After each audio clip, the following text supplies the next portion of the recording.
Well, it's great to speak with you, Tom. I look forward to hearing your views on selling online and should industrial OEMs sell online. Can you start by providing a brief background of yourself? Absolutely.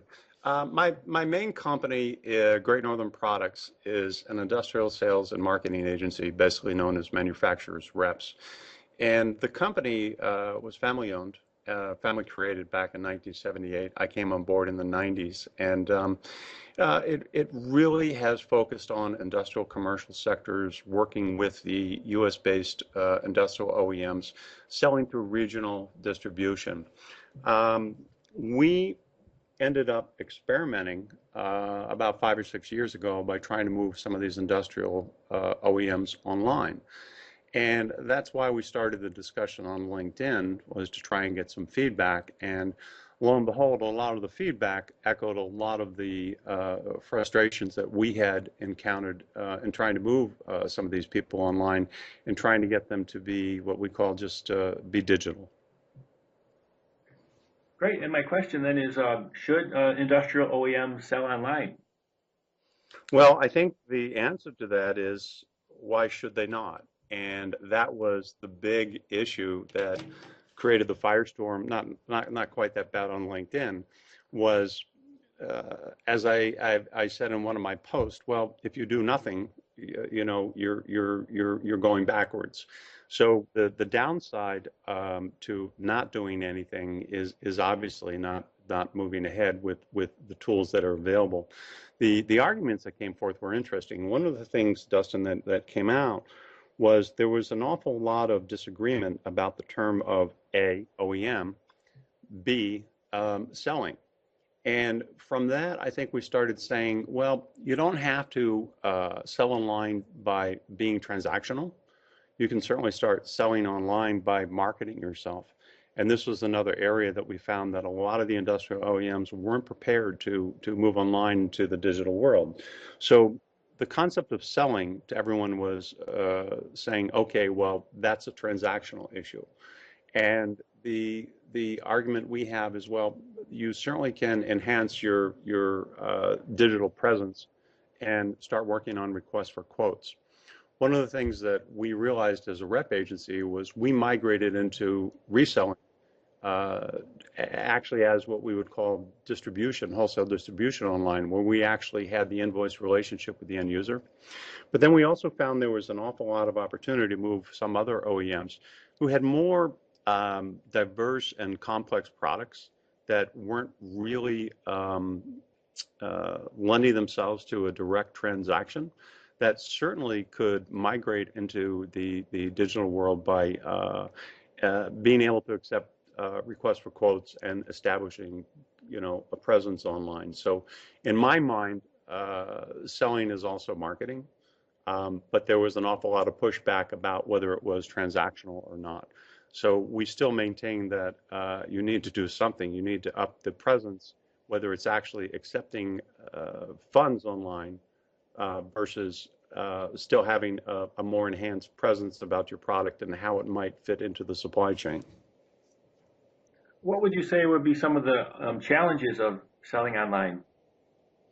Well, I wrote down a note in front of myself that I think has really come out to be the biggest part of the digital divide for the industrial OEM manufacturers.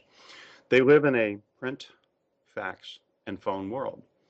And the emphasis really, what we've realized is that if they lived in a print world, everything they've done has been with different software, print software for one, but more importantly, the print material or collateral has been a leave behind item. So it isn't a standalone piece. When you migrate to a 24/7 platform, you need to have standalone data, and standalone data has to be much more comprehensive. And the concept of sales marketing print collateral is usually just enough to entice somebody to call a sales rep and then get pushed into the sales funnel. And what we've discovered is that the OEMs that are struggling, the ones that we tried to migrate, haven't yet digitized. They do not have a digital library. So as we've backed up and started looking at some of these gaps or bottlenecks, our advice to them is first, you need to create a digital library. You need to look at your PDFs and you need to make sure that they're A, standalone documentation, B, that they are able to be uploaded and used either on a web presence or as attachment documents or something like that. And we've just found that this is a big issue, that the next phase is something that so many of us are taking for granted, you and I both, that everyone is accomplished in email. They are not.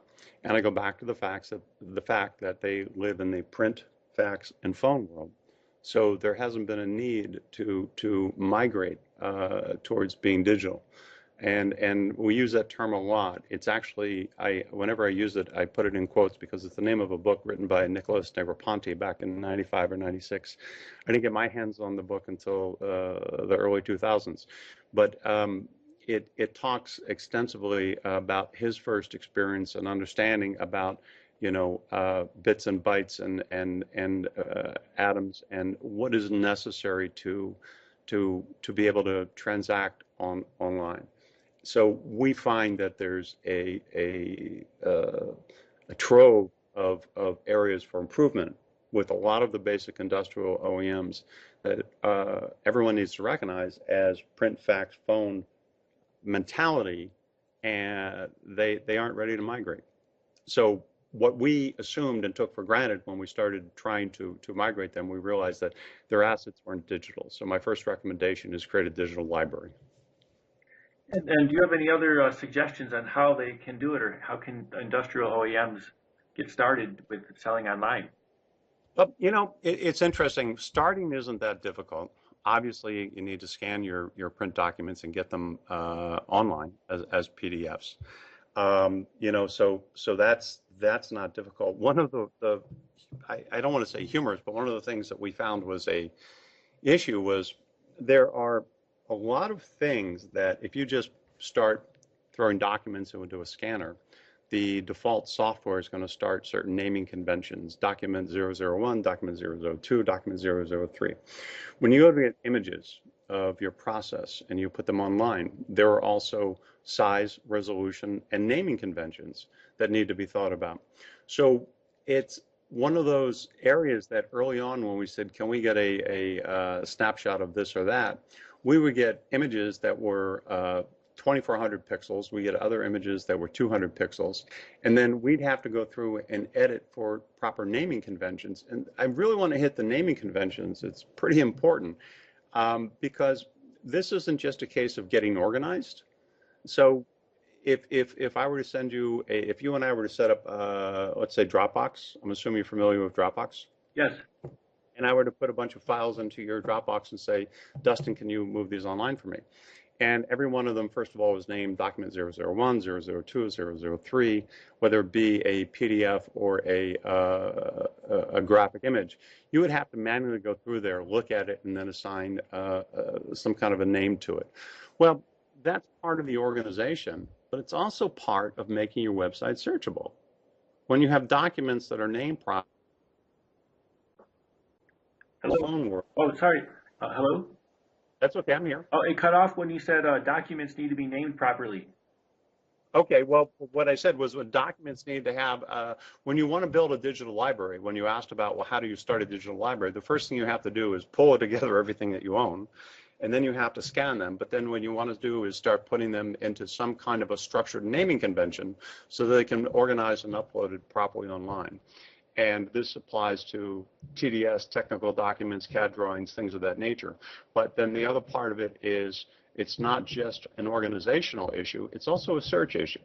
So if you have something that says document 001.pdf versus CAD drawing XYZ plug product, it makes it infinitely more searchable when you finally do move your presence. So again, the leap to getting from print, fax, phone towards being digital is still a big part from what we've stumbled upon of the digital divide.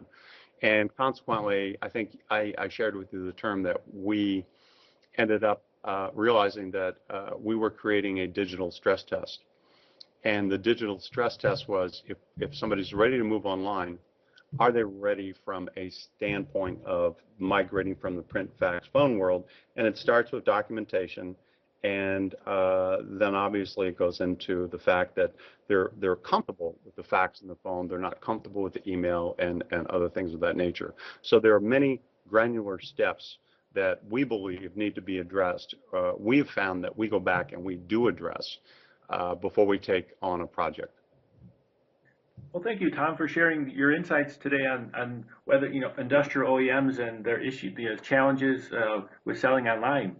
I look forward to hearing your views in the future. If you'd like to continue to discuss, we could go into more detail. Absolutely. I think what you've got and what you guys are doing is a huge, huge arena. And I think if you look at it from the 30,000-foot view down, there are many, many areas to drill down on and then build back up. That'll certainly help people reinventing themselves and getting them ready to basically unlock the digital economy. Thank you. My pleasure. Anytime, Dustin.